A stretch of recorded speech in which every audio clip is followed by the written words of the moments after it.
If you have not watched the other 8 parts, please do that before watching this one. Welcome to part 9 of the series. I kind of can't believe that I'm at this point, because this started with some key ideas to help turn the DCEU around, but it turned into full movies. So that's pretty cool. So to start this part off, we will have a New Gods movie. To start this movie off, we see the mythology gods like Zeus, Apollo, Demeter, and all the rest killed by Ares during Ragnarok. Ragnarok ends with the creation of the New Gods. These New Gods are separated on 2 different planets called New Genesis and Apocalypse. We see the major differences between the 2 planets. New Genesis was very lucky when it was created. They were given the resources that they needed to survive, while Apocalypse, on the other hand, is fire and brimstone. Also, unlike Genesis, they are fighting each other to survive. We follow the young new god known as UX. He is the second in line to be ruler of Apocalypse. As he grows up, the hate he has for New Genesis grows as well.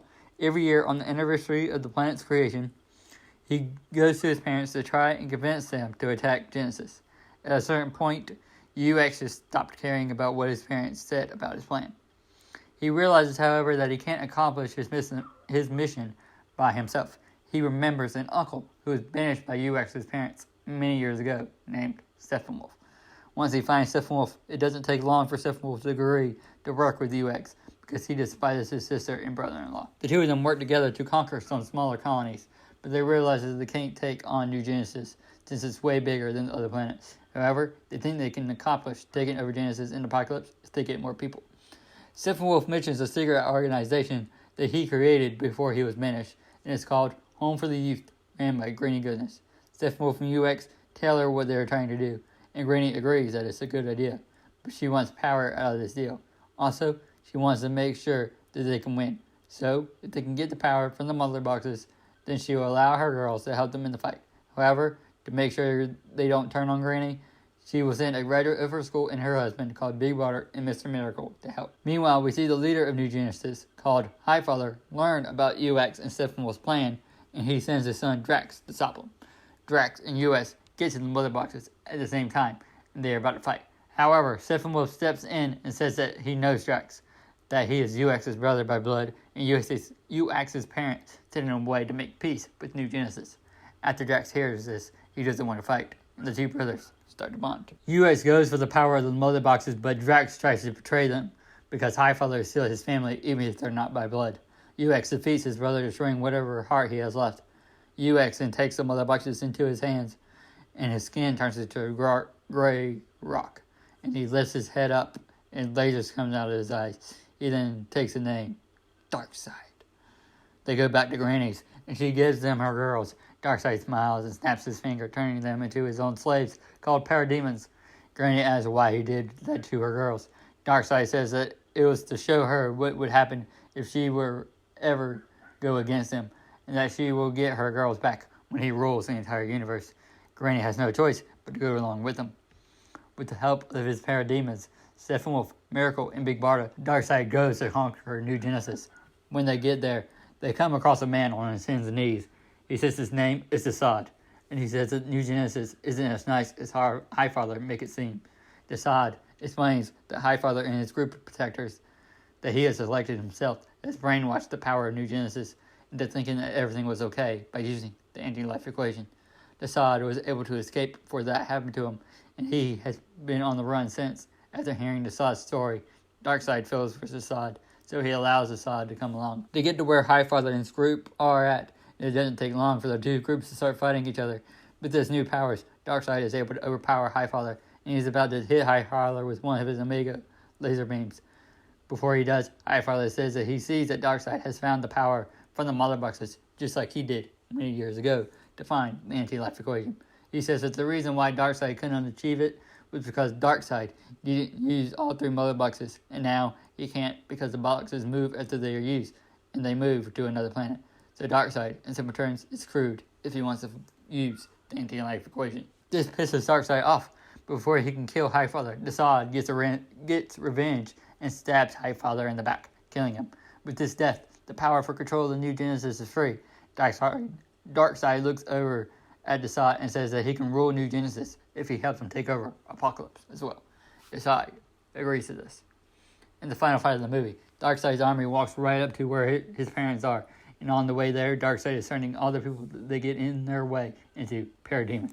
When they get there, Darkseid's father doesn't believe that UX could control this big of an army. Darkseid says that all of his parents had to do was pay attention for what he was saying for those long years. Then they could run the whole universe with him as the rulers of Apocalypse and him as the ruler of New Genesis. Now, however, he has found a family that will now run the universe alongside him. But don't worry, there will still be a place for them as the generals of the Parademon army. And just like that, Darkseid raises his hand and snaps his fingers, and that makes his parents slowly turn into parademons. The movie ends with Darkseid walking the steps up to the throne of Apocalypse. He takes a seat as he is surrounded by his new allies. He then says that he is Darkseid and he is risen. Then the screen goes to black as you hear Darkseid's followers screaming, "Long live Darkseid! Long live Darkseid." The first of two post-credit scenes is us seeing the lifeless body of Drax, where the mother boxes were.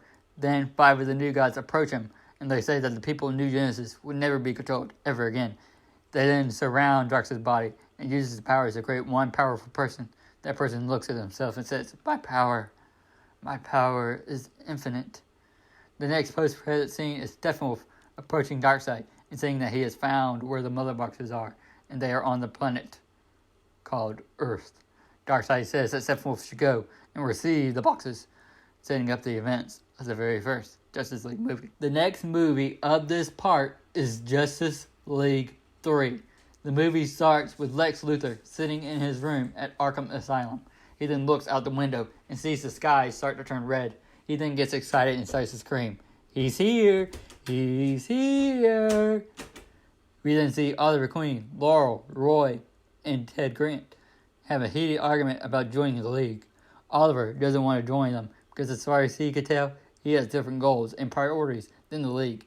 That the League focuses on the whole world, while Oliver only wants to deal with the people he cares about in Starling City. Laurel, on the other hand, wants to help everyone she can, no matter what part of the world they are in. They realize that there is a portal opening up with parademons coming out of it. Laurel then says that she's leaving the fight, whether Oliver comes or not. Hal Jordan is at his airlane having fun flying one of his planes. As he is flying, he's almost swallowed up by the portal, causing him to lose control of his plane before he crashes. He puts on his ring and jumps out and flies to fight the demons. We then go to the Kent farm, and Martian Manhunter is explaining to Clark, Kara, and Lois about Darkseid and the rest of the new gods. When he gets done with everything, they see the portal coming out of the sky.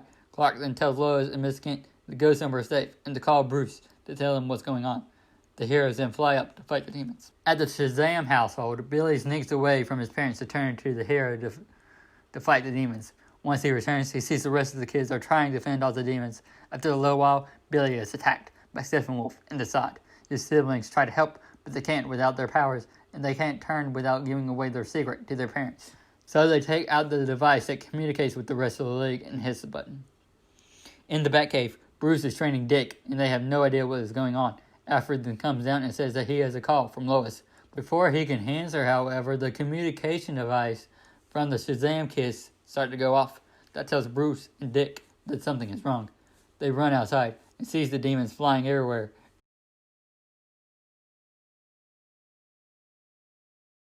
Dick says that they must do something, but Bruce is not having it and sends Dick to go help Lois. As Dick is leaving, Bruce looks at the sky and sees Hal fighting, and Bruce follows. We have a scene where Darkseid and Steppenwolf are torturing Billy to find out where the Hall of Justice is. However, he won't talk. That is when they say that they're going to Plan B, and maybe a genius like Lex Luthor can get him to talk, revealing that Lex has escaped Arkham. We then go back and forth between all the heroes fighting the demons. Bruce catches up to Hal, and they have a little back and forth just like the scene where they meet in the animated Justice League War movie. As they continue to fight, Bruce and Hal come across Laurel, Roy, and Ted. They start to realize that they are outnumbered. Bruce says that they need to retreat and get everyone to the Hall of Justice. He then presses a button on the communication device. With all the heroes receiving the alert from Bruce, they get to the hall. They start to make a plan to work together to take down the demons. As soon as they are done, the Shazam kids show up, and they introduce themselves and explain what happened. The heroes start to make a new plan for rescuing Billy. That's when Selena speaks up and says that her and Helena know a thing or two about sneaking into places. Laurel also says that she can help save the kid even if it's weird that a kid can be a huge hero. Selena asks what the name of their girl group should be, and Laurel throws out Birds of Prey. With the plan to cite a cyborg hacks the computer to find Billy, Diana tells Donna to take the kids to Themyscira for protection. The Birds of Prey get to the location and manages to sneak inside. They manage to find where Billy is, and they try to fight Darkseid and Steppenwolf. However, it is no use. In the battle, Selena and Helena gets killed by Darkseid. Laurel, on the other hand, is fighting Steppenwolf. Steppenwolf is having fun at first, but he soon gets tired of it and slashes his throat wide open. Laurel sends a message to Dr. Troy and Dr. Stone that she needs their help. At the battlefield, the heroes are fighting multiple demons at once. Ted and Roy are in trouble when Oliver shows up to help and shoots arrows at the demons holding them down. As soon as Oliver gets to them, he explains that even though Starling City is his home, so is Earth. That is when Troy gets a message about Laurel. After the Team Arrow hears about her getting hurt, they get into a dangerous rampage. Troy tries to calm them down, but a cyborg that calms Oliver down, since it was Victor that showed Oliver what it meant to be a hero before he got on the boat. Troy says that Victor needs to take him and Dr. Stone to Laurel. Team Arrow wants to come, but Troy says that they need to be here, and besides, they're too emotional about Laurel. Troy, Stone, and Victor get to Laurel, and they find Selena and Helena are dead, with Billy standing over their bodies free. They also find out that Steppenwolf, Lex, and Darkseid are gone. Billy looks up, tears in his eyes, and says, "I'm sorry, but I had to tell them." They go back to the hall just in time to put something in Laurel's throat to keep her from dying. Troy says that she'll be fine after a little while, but her voice won't be the same ever again. That's when Bruce manages them to tell them that the hall is under attack and is about to explode. Troy tries to shrink everyone down, but he can't reach Dr. Stone, who dies right in front of his son, Victor. Shazam says that it's okay for Victor to be sad, but right now it's time to fight, and Victor agrees. Victor says that Troy needs to take Laurel to Themyscira. Victor and Shazam gets back to the fight, and they see that the demons are almost defeated. However, when the heroes think that they have won, Steppenwolf, Lex, and Darkseid show up. In a fit of rage, Ted runs towards them, but Lex pulls out a device and shoots them, with it destroying Ted instantly. They realize that they can't fight all the heroes at once, so they yell for Darkseid to come down to Earth. That's when a huge ship crosses over the sky, but Darkseid doesn't come. Instead, Darkseid goes to Themyscira, and he either turns the people there into parademons or killing them. The only people that survive are Donna Troy, Dick, and Caldor. Darkseid gets to the mother box that was kept there and then leaves. He then goes to Atlantis and kills the Atlanteans in the same fashion. He also gets the mother box that was there. That means he only needs one more. While Darkseid is in Atlantis, the teens are able to get back to the rest of the league. When Clark hears about Lois's death in Themyscira, he loses his mind. Same can be said for Team Arrow with Laurel and Bruce for Selena. So when Darkseid finally arrives, the emotions of the heroes get the better of them. Superman quickly flies up to take out Darkseid's ship. Oliver and Roy go after Steppenwolf and Lex, since they're the ones that harmed Ted and Laurel. Steppenwolf has had hundreds of years of fighting experience compared to Oliver, so Oliver loses the fight badly, which leads to Steppenwolf killing him as well. Lex, on the other hand, is using his brain instead of brawn to fight Roy. Lex manages to cut Roy's arm off at the shoulder, causing Roy to bleed badly. Martian Manhunter tries to end the fight early by getting into Darkseid's mind. He grabs Darkseid's head to read his mind and sees everything that Darkseid has gone through. Martian Manhunter then takes the form of Drax to try to calm Darkseid down. It seems to have worked, but after a little while, Darkseid shakes it off and realizes that Drax is dead and grabs John by the throat and snaps it in half. It's then Billy's turn to fight Darkseid to get revenge for his siblings' death on Themyscira. Billy holds his own, but it isn't enough. Billy tries to get away by turning back to a kid, but Darkseid sees it coming, and he grabs the lightning that turns Billy and stabs him with it, killing him. While all of this is happening, Aquaman and Diana are working together to take down Darkseid. Darkseid manages to knock Diana away. Aquaman tries to hit Darkseid with his trident, but Darkseid catches it and breaks it in half. Darkseid says that the more Aquaman is out of water, the bigger he gets. That allows him to use half of the trident to kill Arthur. Diana sneaks up behind Darkseid and uses her two swords to kill Darkseid. Hal is fighting Steppenwolf, and Steppenwolf says that he is the very last Lantern. Hal doesn't believe him. Steppenwolf says that didn't Hal wonder why the Lanterns didn't come help and what took Darkseid so long to get to Earth? Hal gets angry, and he says, "In brightest day, in darkest night, no evil shall escape my sight. Beware my power, Green Lantern's might." After he says this, he uses everything he has to kill Steppenwolf. Hal is then attacked by parademons, and then Darkseid picks him up. Darkseid says that Hal's ring is incredible, and he's guessing that to use it, he has to see. So Darkseid pulls both of Hal's eyes out of his head and dropping him to the ground. Donna, Dick, Victor, and Count Dorm look at everything that has happened, and they realize what they have to do. They stand together, side by side, as some kind of titans, or some kind of young justice. Darkseid looks at them and laughs. He says that this is really cute. He looks at Lex and says, "Do it." Lex smiles and hits a button on a remote. Victor starts to lose control over his body, with Darkseid saying to him that Victor should kill all of his new friends. Victor says that he would gladly do so, Lord Darkseid. He then takes out his blasters and kills the rest of the Titans. Darkseid looks at Lex and says that he did a good job putting that control device in him during the Legion of Doom days. Darkseid walks over to Victor, and they open him up to find the last Mother Box. He takes the box and says that he doesn't need Cyborg anymore, so he destroys him into pieces. That's when Superman comes back with the last piece of Darkseid's ship in his hand. Superman says that Darkseid shouldn't have killed Lois. Darkseid says that all that for one human. Maybe he should kill more and have Superman watch his son. But he's tired of that life. He would most rather watch Superman kill everyone else. That's when Darkseid takes the 3 Mother Boxes to unlock the anti-life equation. He uses the equation to take control of Superman. With Superman under his control, Darkseid says to kill the rest of the humans. Kara, Bruce, and Diana are the only heroes left that are left standing. Kara is the first to go up to Clark, and they get into a heat vision battle. Kara loses the battle, and her eyes get burned. Then, with no feeling at all, Clark kills Kara with one punch. Diana and Bruce walk slowly to Clark to try and calm him down. Bruce takes out a little piece of kryptonite. Lex sees it and shoots it out of Bruce's hand. This causes Bruce to lose his emotion and care for Lex's life. Diana tries to stop Bruce, but he manages to take one of her swords. Diana takes the other one, and they start fighting each other.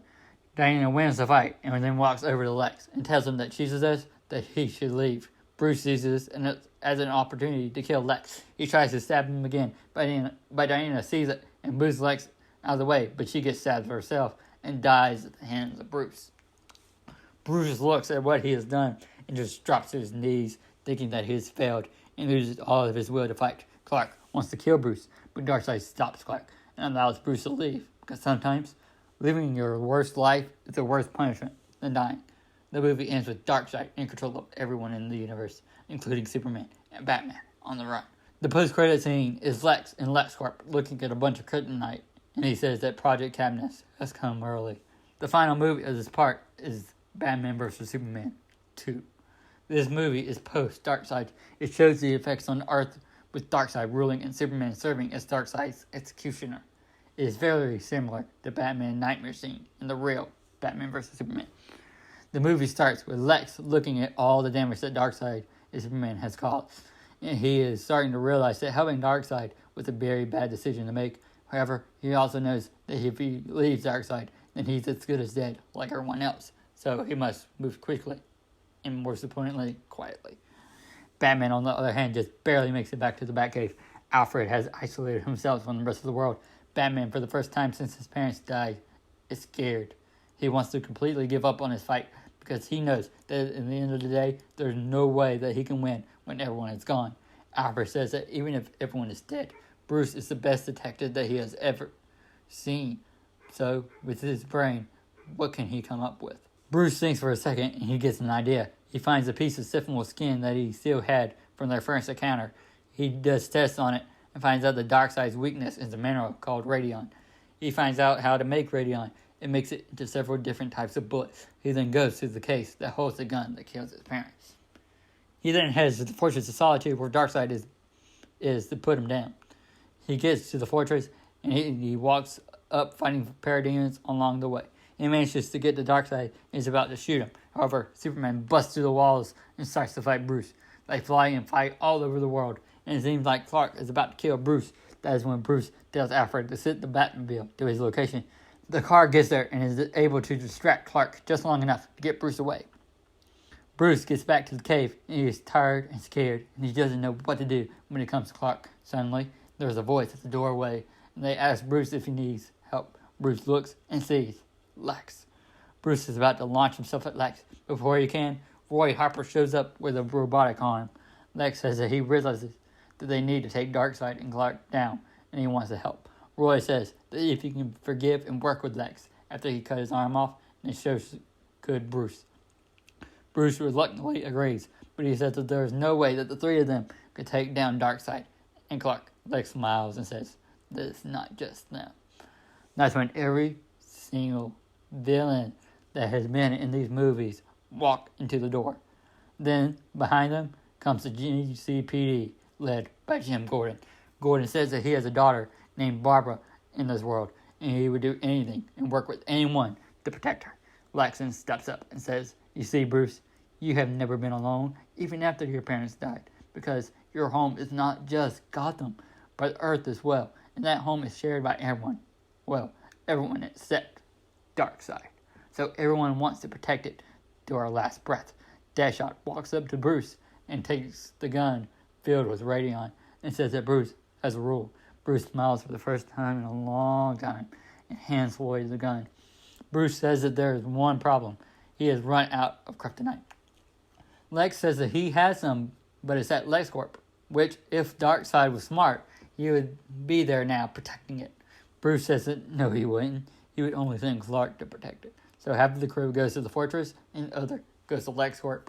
The final fight of the movie is going back and forth between the two fights. The group at LexCorp is mostly consisted of the police department, so they are treating the mission with patience. However, Joker is also on this side of the mission, so it doesn't take long for him to lose his patience, and he runs as soon as he sees Clark. Clark wastes no time killing Joker by shoving his hand right into Joker's gut.